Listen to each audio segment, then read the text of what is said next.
Bienvenue dans cette vidéo qui va vous présenter les énergies de la pleine lune du 5 juillet 2020. Alors elle a lieu à 6h45 du matin pour la France. Comme vous le voyez, on a une pleine lune dans le signe du Capricorne avec en face le soleil dans le signe du Cancer. Alors on va commencer tout simplement par donner les signes qui sont le plus impactés par cette pleine lune. Donc déjà le signe du Cancer au niveau du deuxième décan. Le signe en face du Capricorne, toujours pareil au niveau du deuxième décan et du troisième décan avec les trois planètes que vous avez là. Et les signes qui sont en carré, donc en aspect de tension, le bélier et la balance au niveau du deuxième décan. Donc c'est les signes qui vont être le plus impactés par cette pleine lune au niveau des événements. En tout cas, ou sinon de la psychologie. Alors, donc cette pleine lune a lieu en Capricorne. On est dans les deux signes qui sont en rapport avec la famille. Au niveau des maisons, on n'est pas sur les maisons des familles, mais on est sur les maisons du travail, ou en tout cas on est tout proche de l'horizon. Donc il y a quand même un rapport avec le relationnel. Là, en l'occurrence, ça peut être en fonction au travail, mais ça peut être aussi dans les familles, avec la maison 7 ici, le secteur 7. Voilà. Alors ensuite, on a donc le signe du Cancer. Ben, bon anniversaire à ceux qui sont de ce signe et qui vont avoir leur anniversaire au niveau du deuxième décan pendant cette semaine. En tout cas, voilà, c'est vous qui allez être malheureusement le plus impacté.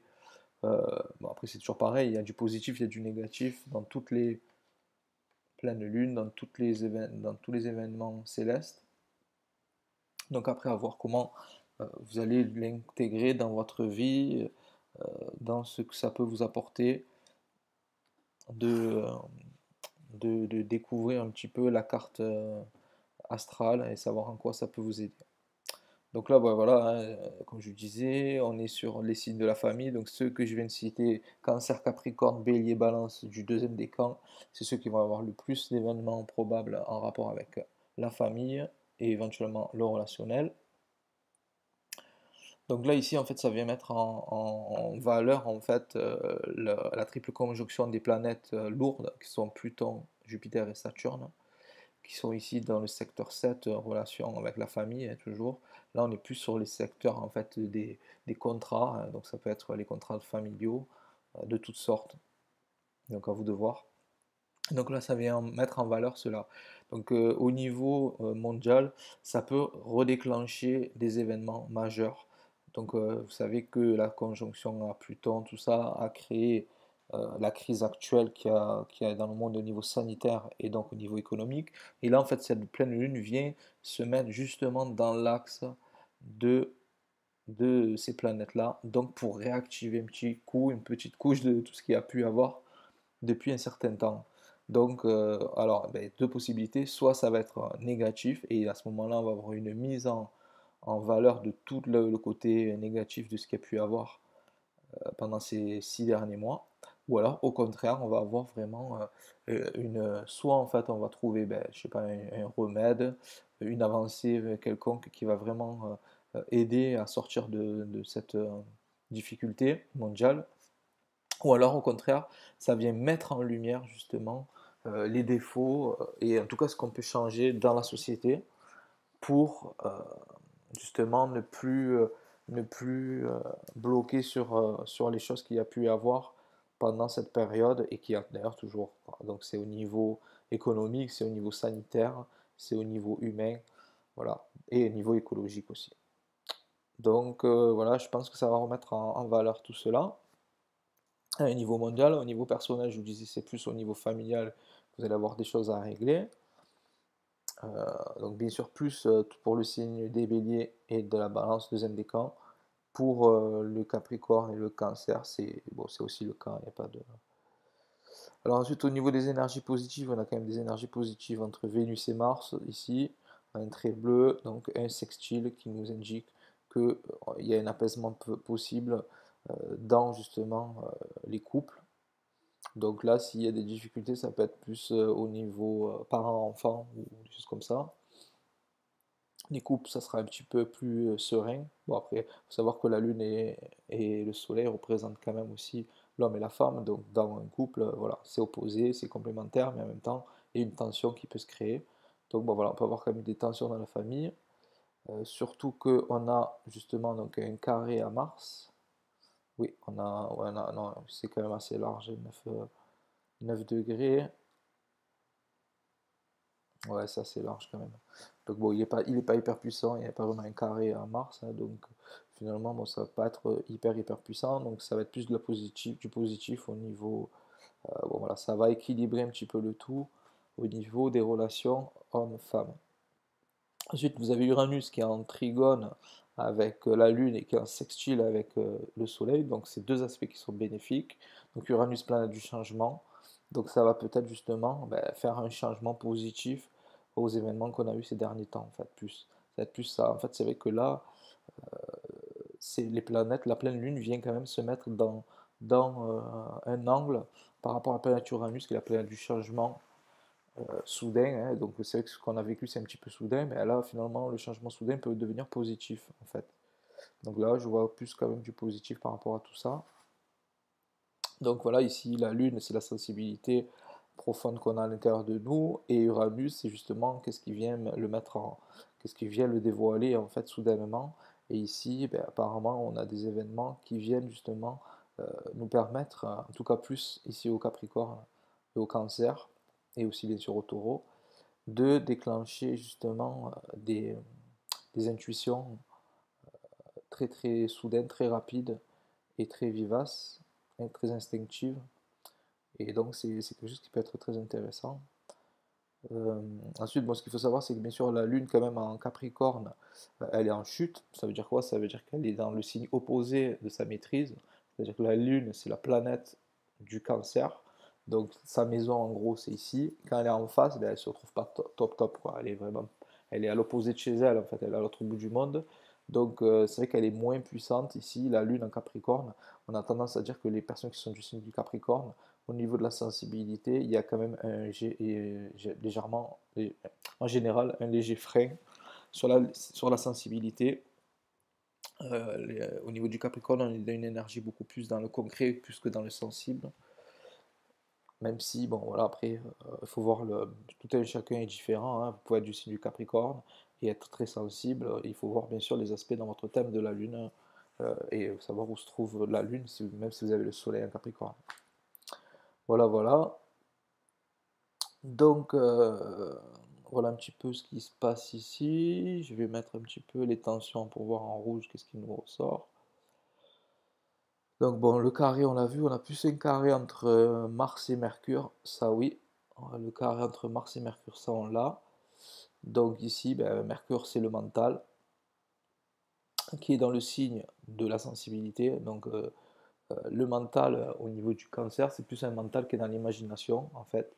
Donc, quelque chose qui peut être voilà, c'est le mental, non pas pour comptabiliser des chiffres, des choses comme ça, mais plus pour partir dans l'imaginaire et visualiser plus qu'autre chose, quoi. On est plus dans la visualisation. Ici, la visualisation, donc le mental, Mercure, est quand même en carré, un aspect de tension avec Mars, qui d'ailleurs, Mars est dans son signe, hein. Mars en bélier, c'est son signe. C'est comme la Lune, son signe c'est le Cancer.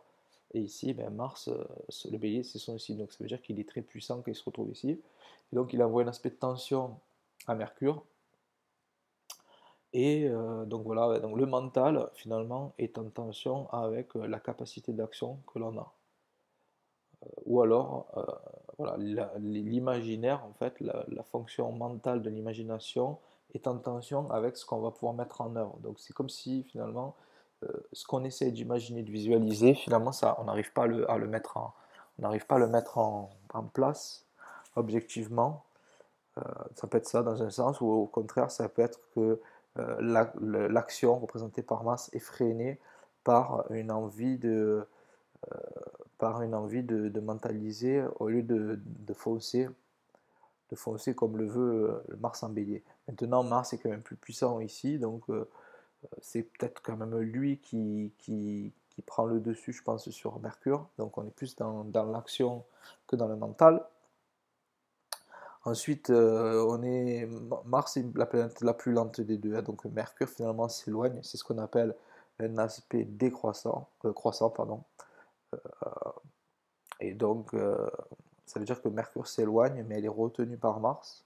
Donc en fait, la planète Mercure veut un petit peu faire sa vie, et finalement Mars la contraint un petit peu à suivre un peu le mouvement, quoi, en gros. C'est-à-dire que le mouvement va s'enclencher tout seul, et Mercure va devoir suivre en ayant d'être des réflexes d'imagination.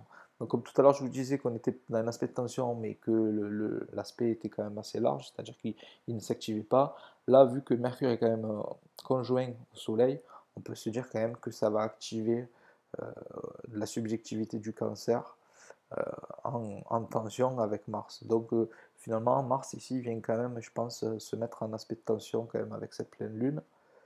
Donc, et Mars, c'est quand même une action assez soudaine, une action qui va vraiment au bout des choses et qui réfléchit pas trop. Et donc c'est vrai qu'il peut quand même avoir du coup des événements. Donc notamment si vous êtes Bélier premier décan ou Balance premier décan, vous pouvez justement avoir tendance à un petit peu foncer dans le tas plutôt que de visualiser un petit peu qu'est-ce qui est bon de faire confiance à votre sensibilité, etc. Ou en tout cas les deux peuvent se mettre en l'un contre l'autre et se gêner. Donc si vous êtes Bélier premier décan, Balance premier décan, je vous invite à faire attention, essayer de faire confiance un peu plus à l'imagination, peut-être pas trop foncé, tête baissée, comme vous pourriez le faire avec l'énergie de Mars ici en début bélier. Mais voilà. Alors ensuite, on avait, donc je vous disais, en rouge il y avait ça, en vert on a vu Uranus, Lune, c'est bon, et Vénus, Saturne par contre on est un peu trop large, hein, ça va pas le faire. Bon là c'est en dedans ici, ok. Et ici après vous avez un sextile, hein, pareil, hein, donc Uranus on l'a vu, hein, Uranus est sextile finalement à Soleil et Mercure. Donc Uranus, planète du changement, est un aspect positif avec cette pleine lune, hein, on l'a vu. Donc finalement les taureaux, si vous voulez mettre en place des changements, ça peut être justement le bon moment actuellement. Voilà, voilà. Ensuite, qu'est-ce qu'on a vu d'autre? On a vu donc Neptune ici, 20 degrés du poisson, et en aspect positif avec Jupiter-Pluton, la conjonction Jupiter-Pluton en Capricorne. Donc ici, bon, là on est vraiment sur des planètes lentes, donc pour pouvoir vraiment les utiliser, c'est plus elles qui vous utilisent que vous qui les utilisez. Donc après, s'il se passe un événement un petit peu mystérieux, parce que vous avez justement un niveau de conscience plus élevé que la moyenne, et que vous êtes justement ou du troisième décan du poisson, ou troisième décan des Capricornes, du Capricorne, pardon, et bien à ce moment-là, il peut y avoir un événement justement de ce type assez mystérieux qui peut se créer si vous avez un niveau de conscience élevé, ce qui est souvent le cas pour ces deux signes, surtout pour le poisson, surtout au troisième décan en plus, parce qu'on arrive à la toute fin du zodiaque.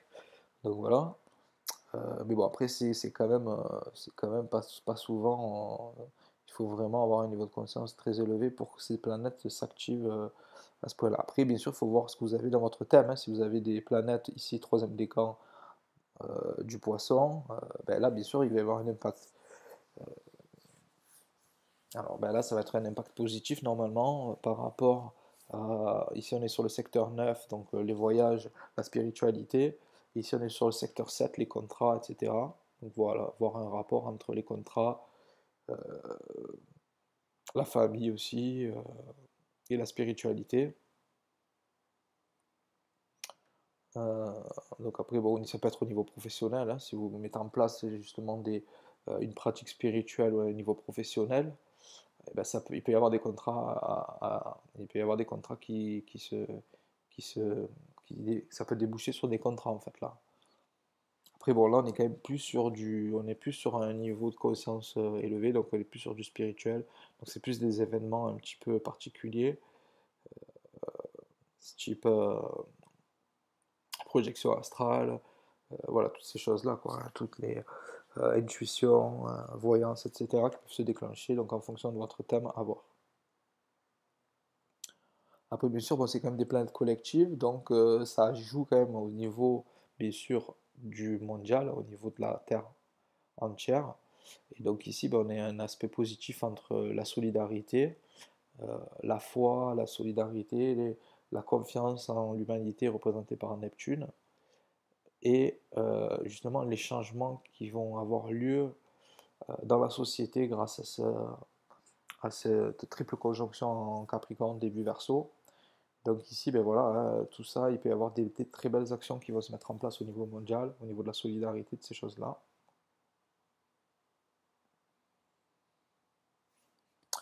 Et voilà, donc je pense que là j'ai fait le tour de ce que je voulais vous dire sur cette pleine lune du 5 juillet 2020.